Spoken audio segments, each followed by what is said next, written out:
All right, welcome back. All right, so in this video, I'm going to talk about one of the most important things that you need to consider before you even start your business. So I know we talked a lot about like how to find your niche and like other different avenues on how you can sell products online. But this is a very important topic to talk about first. Before you have a product or before you choose a service to promote, it's you got to know like who are you going to be serving and what kind of customers you're going to be going after.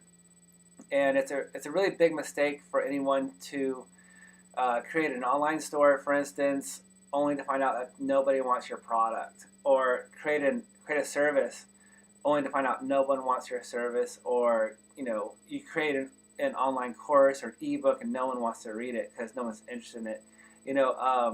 So it is yeah. I mean, everyone's going to be interested in basically around three different niches. People are always interested in relationships, people are always interested in health, and people are always interested in money and wealth.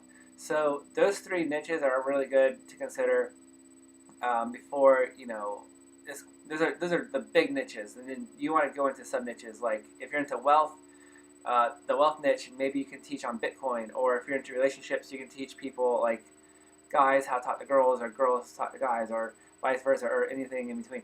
So I'm just saying, like, you know, before you go shoving your product down people's throat, you want to make sure people want it first. So, and what that kind of leads me into is like you got to know uh, what kind of leads are you going to get too. So I want just talking about this is like you got to find your audience and what they want and what are people talking about. So um, it's going to be it's not going to be arduous, but this is where you need to do a little bit of investigation. So, for instance, like if you wanted to go into the dog niche and get into like selling dog products, maybe you want to become a part of like a Facebook group or several Facebook groups that are based on dogs, and then you can ask them questions on like what their biggest problems are with dogs. Like, are you having how many dogs are having problems with training? That's probably one of the biggest things, like with dogs, I'm guessing. Probably training, because people usually want a dog that behaves. Or like cooking. Like, what are people's problems with cooking? Are people like short on ideas for recipes? Like, could you come up with a recipe cookbook on like obscure or cool recipes that are completely different? Or maybe you're into Brazilian cooking and you can cook really good Brazilian meals. Like, you got to find an audience and like know what they want first, and kind of just test the market, just asking questions, do little surveys. It doesn't take long to do this. I mean, you can take an afternoon, a couple hours, and post some questions in the Facebook groups and be like, hey, what are your problems? Another thing is like you can go into Yahoo Answers and just see what kind of questions people are asking. Are people Bitcoin isn't really around anymore, I don't think, but at one point it was a big hot topic. I mean, you could have talked about that. You could have taught people how to get Bitcoin.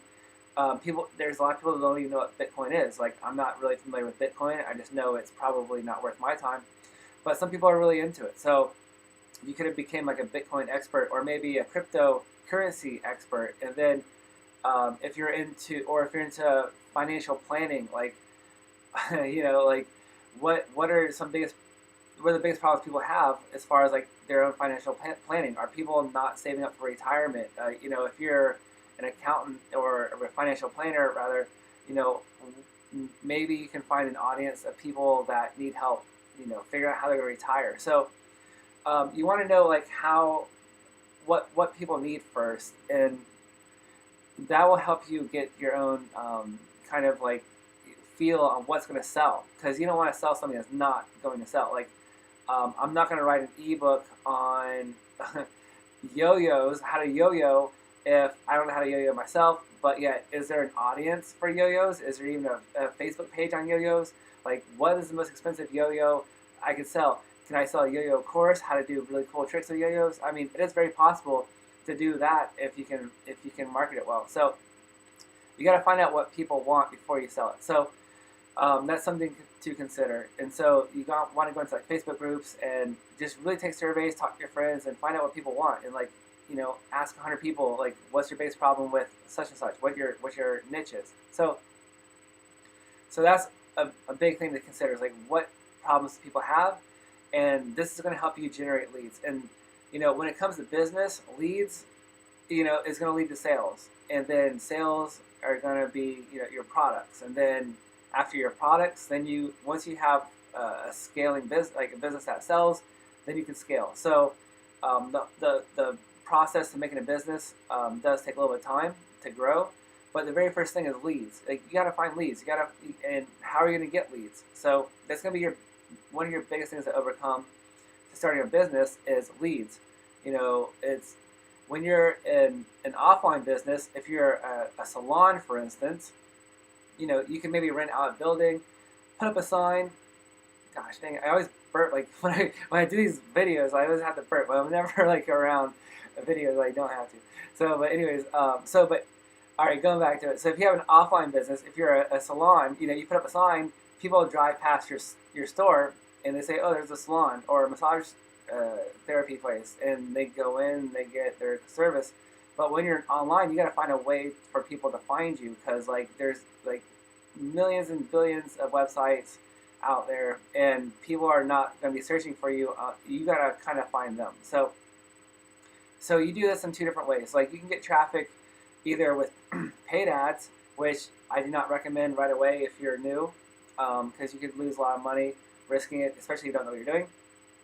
And it is possible to hire someone to do this stuff for you too. So if you don't know how to run ads, it's very easy to outsource that to someone else. And for like anywhere between, I mean, you can get someone to do it for $30, manage your Facebook account, or run an ad for you. So more on that later.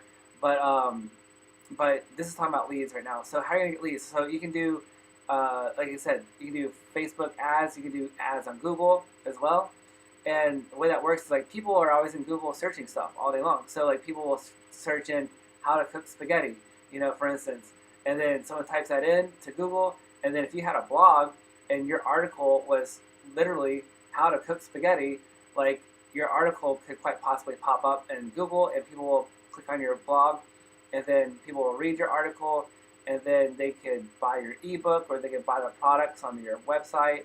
And so that's kind of like how you get a lead. It's just like by getting people, doing stuff that what people are interested in and what people are already looking for. And I will show you ways to figure that out. You can always go to like Google Keywords, which is a little tool in Google. If you're not familiar, when you go to run ads on Google, Google has a little tool where you type in a keyword. It could be babysitting, for instance, and Google will pull up all the keywords that are revolved around babysitting. It can say like how to get babysitting. The keywords might be like babysitting, how to get babysitting clients, babysitting problems, or like you get a list of keywords that people are searching for every day, and you just create a YouTube video around that keyword, or even a blog post around that keyword. So that's just another way of how you get some traffic. But that's just going back to the whole thing about like you gotta find what people want first. So I want to be a little more specific that in a little bit. But going back to getting free traffic, which I want to focus on in this video, because that's where most people are going to start off.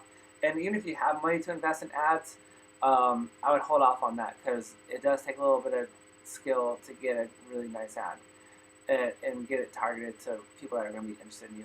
So, but free traffic is the best way to go, and you can do this easily by creating a YouTube channel and doing YouTube videos. And you're watching this video right now, which will be on YouTube, so it's very possible that someone else can watch your YouTube video as well. You can also find people on Instagram. You can start up you can have your own Instagram page and then get your own followers. And for instance, if you're into fitness and you look great, you can have videos, or Instagram does do videos and of course pictures. So you can have pictures and videos of yourself working out. And when people start following you, like you get a couple hundred, maybe 1,000, 10,000, 100,000 followers, eventually people are going to like want to know how you get in great shape. So they'll be like, how do you get the six-pack abs? And you can seriously have a course and like sell your course to your audience. And so that's really what you want to do, is develop your own audience before you really sell your own products. And so you got to know like where your customers are going to come from. So you really want to make sure you have an audience in place in mind before you come up with a product. Same thing with Pinterest. It's another free way to get traffic. If you, it does take time to make these posts, of course, but Pinterest is a free way to get some traffic. If you have some nice pictures, same thing. You can, if you're into fitness, you can have your own Pinterest account with, or if you're into real estate, you can put up your pictures of your houses on of your real estate pictures on Pinterest. If you're into like home decor, you can take pictures of like your lamps that you're selling, or your carpet, or whatever paintings that you're selling. Like you develop a Pinterest account. People are always searching on Pinterest for ideas, and they're pinning and they're sharing, and that's just another way to get some traffic. And then another way is to get traffic is to go into Facebook groups.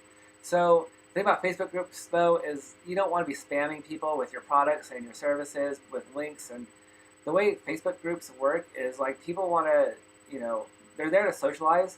So if you're looking to sell dog collars, for instance, you just can't join a bunch of dog groups and just be like, here's my dog collars, buy them. Just like it doesn't work that way. You have to join these groups, and then you become friends with people. And if for any reason like you do decide to sell something like your own course, I mean, you can go to a Facebook group easily and be like, hey everyone, I started a YouTube channel about dog training. Really like if you join my channel and subscribe and watch my videos. And then people will then start watching your videos.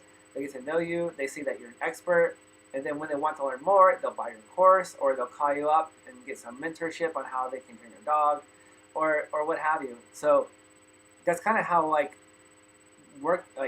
business works online, is because like people have to get to know you first, and then after a while they will eventually buy something once they like you, and once they see that you can provide value to them and you can actually help their life out. So that's how it works, is like how to make money online. It's just like getting people to know who you are. So you don't want to be spamming people, like you just said.